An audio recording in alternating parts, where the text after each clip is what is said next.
No swans today, but you just miss these geese in huge numbers honking over me, and then a few came into the pond. And grateful that I'm at my meditation spot. I have some beautiful winter swan videos from this spot. Usually I sit on the log, but I need grounding. Mother Earth. Pick up some of this garbage too. So yeah, taking out the garbage in my life.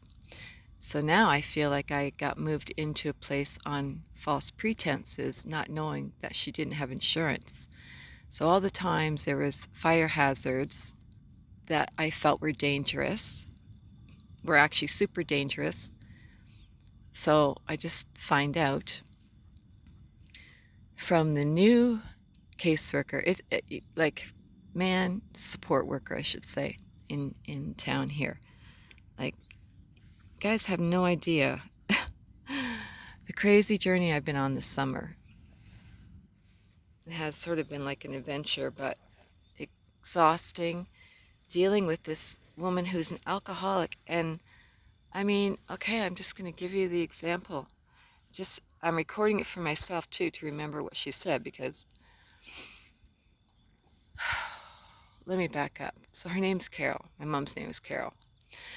The lessons and the letting goes of living here off and on since June. So yes, I'm still in the park, still been taking a stand for the swans, and actually I've set up a new channel,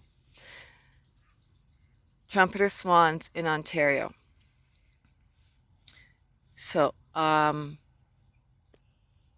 there is a recent and needless death of one of the juniors, and so there's 4 videos up there. Because I have started the playlist. I have been record keeping for the Swan story for many years. So that's the playlist, Swan story. And, we're all been getting to know them more personally and watching them grow up. And I actually have a beautiful song I'll share one day that I made up about sacred swan, I need your medicine. Okay, so I had a talk with her this morning, Carol, because she's been smoking in her room.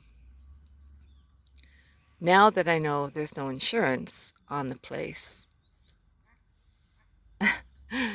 I could call the fire department and get her evicted, because what I found out with the new support worker, who's been working frigging miracles, the other one got stuff set in place, this one's starting to see the results.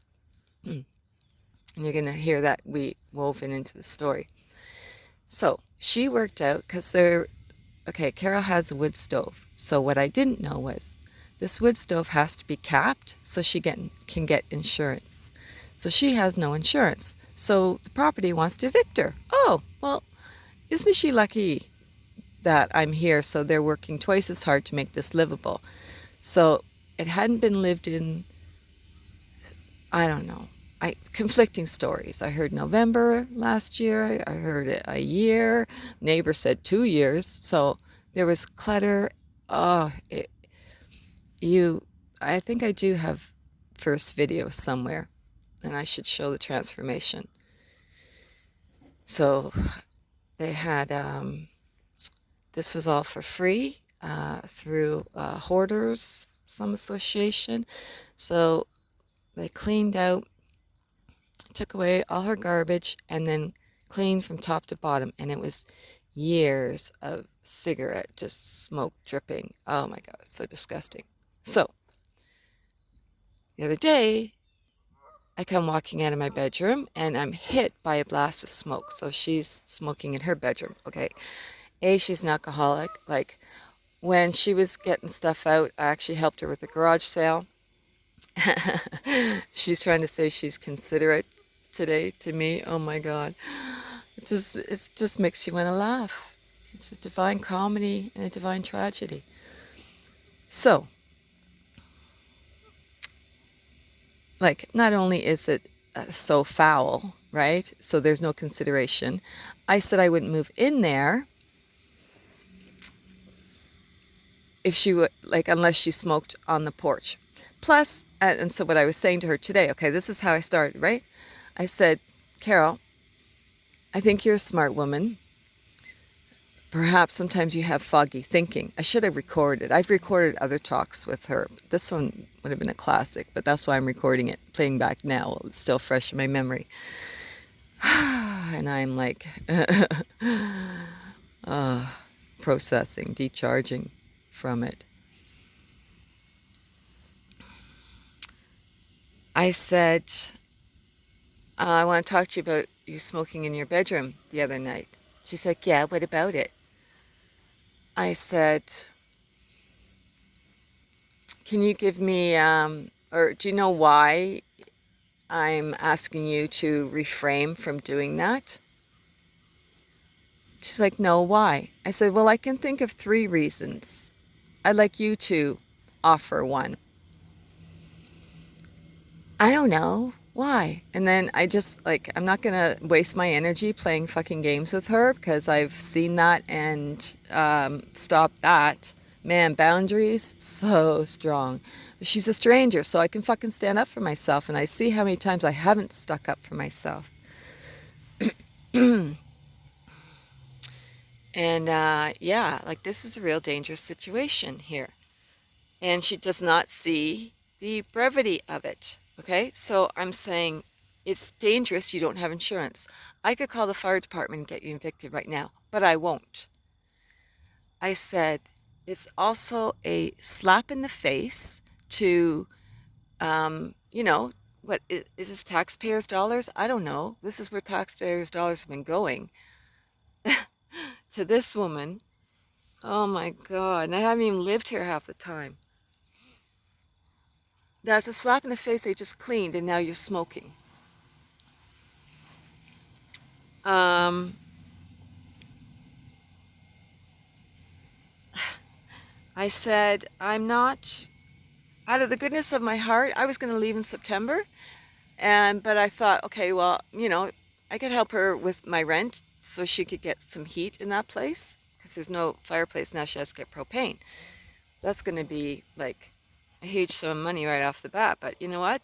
That option's going to, I had to call the support worker and say, take that option off the table for her to get propane because, and she's busting her ass trying to find, there's only one that will rent to her. Anyways, blah, blah, blah. So she was like, oh, here, why don't I show you? Oh, so it's dangerous for me to smoke in my bedroom. And I said, oh, so the part I want to remember, it's like she's sicker than I think. She doesn't even get it, right? Well, it's cold and I'm stressed and I I'm up at night, and so I said, well, what about the smoke detector? You unplugged it, right? Oh, well, that's on my bucket list. I go, yeah, that's what I'm afraid of here. I could be dying next week, right? Like, holy shit. Like, I don't know if she's drunk and passes out. The reason she unplugged took it down, then took the battery out was because when she's cooking, she walks away.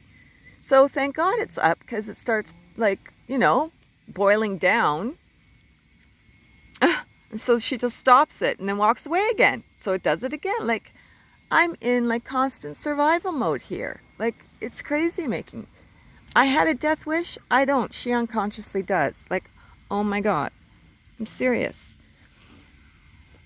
She says, and I didn't make any agreement. Oh, yes, because when I had to have a mediation, you guys just don't know at all.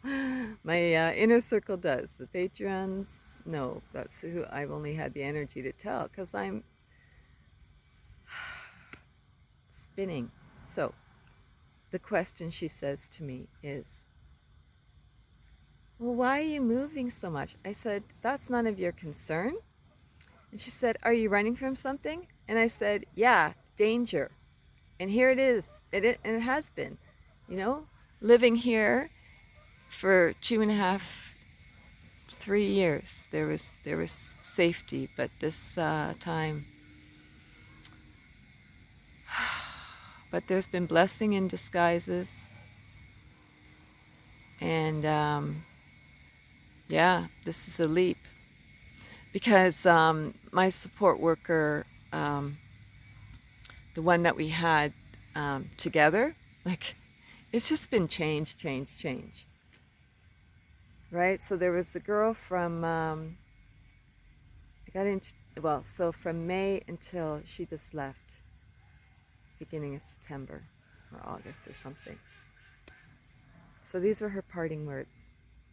I've learned a lot from you. Like every time I needed to like get calm, she'd say, I'm having a Marguerite moment, right? She said, these are her parting words. She said, if that was me, I would have lost my shit. And I'm like, that's supposed to make me feel better? You know? Like, thank God I've had friends that stepped up and helped me house sit and get away. Like in June, you know, I stayed there 3 days. By July, beginning in July, when I was back for 3 days, she'd already gotten first and last month's rent and another month. And I'd only lived there 6 days when total chaos started happening. Oh my God, it's been a struggle. But man, get these lessons done with.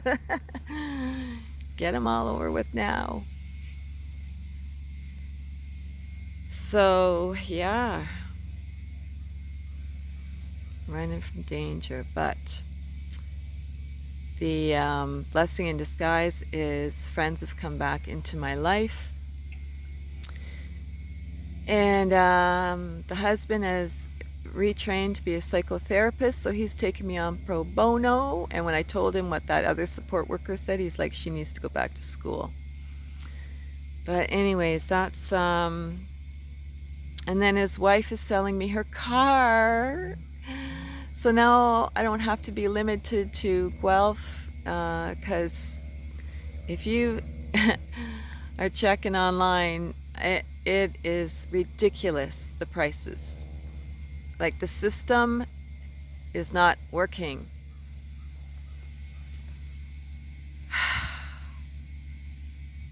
Anyways, that's all I'm gonna say for now. Share and go subscribe to Trumpeter Swan in Ontario. Lots of the videos that I have on this channel are gonna be moved over at some point. But yeah, I really have been forced into solitude without having Wi-Fi. So I'm gonna go over to Tim's and more and more, because I also got to get a calendar. So I also need to live somewhere with Wi-Fi come November. Got some leads. Let me know. Anywhere I can live anywhere in Ontario starting in November with some wheels. Okay, bye for now. Big love. Almost the fall equinox, power time. Lend me your magic, lend me your prayers. Woohoo! I'm so excited for the new.